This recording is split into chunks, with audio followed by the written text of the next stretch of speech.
The year is 1968, and Johnny Cash just recorded his legendary album, At Folsom Prison, and that seems to be the only thing good to come out of the year 1968. It was a terrifying year full of wars and assassinations, but in the Bahamas, the furthest place from snow and the actual abominable snowman, a man named Bruce was out diving in the beautiful blue waters of the Bahamas near Great Isaac Light. And he was diving near the drop-off at around 35 to 40 feet deep. Then he believed that he saw a turtle or some sort of big fish weighing about 200 pounds, which that piqued his interest. So he went in to investigate. And as he swam down, the fish turned its head at a 20-degree angle. But Bruce, how did you know that it was a 20-degree angle? Did you have a protractor? Did you measure it? How do you know that it's a 20-degree angle? And yes, that is in his report that he gave, is a 20-degree angle.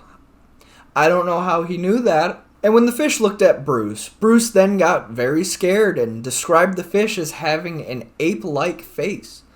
But the neck was super long. He described it as being way longer than a turtle's neck and about 4 or 5 times longer than a human's neck. And when the beast looked at him, it got super spooked and jetted out of that situation. You could have said he just noped on right out of there.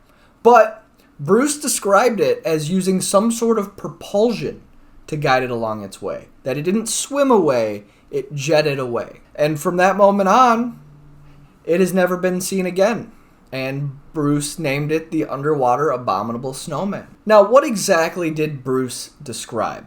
Well, he described it as being about 200 pounds with an ape-like face and a neck that is 4 times longer than a human's neck, and very snake-like. And he described the eyes as being human-like, but larger, and seemingly adapted to underwater vision.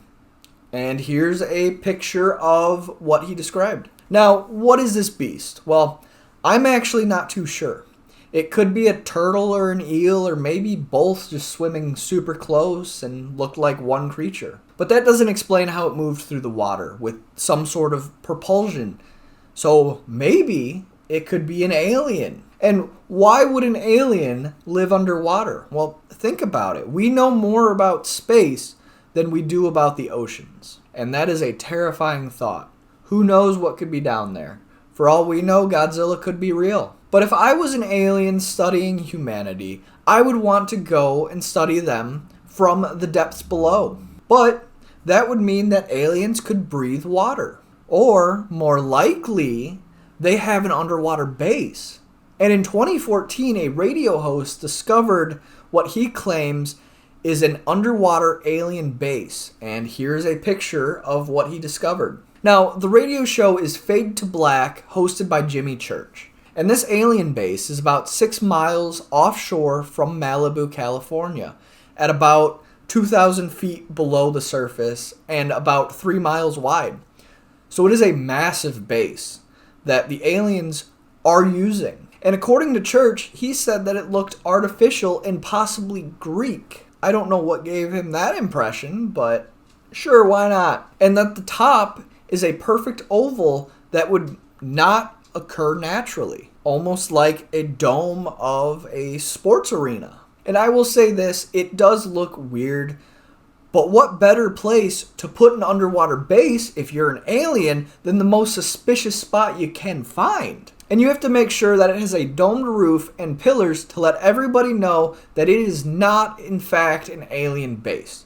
However, most scientists agree that there is nothing special about this rock formation. And it is no doubt natural. So, who are you going to believe?